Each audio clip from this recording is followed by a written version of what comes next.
In this guide, I will be showing you guys how to save all your Snapchat memories.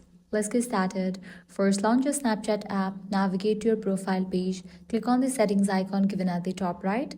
Now scroll down, head over to the option My Privacy and Data. Now click on the option My Data. You'll be directed to this page. Over here, you're going to find different option. Enable for the option Export Your Memories. Click on Request Only Memories.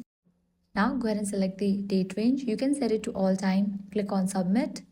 After the download is complete, right-click the My Data file and choose Extract All. Set the destination to the folder you just created and wait for it to extract.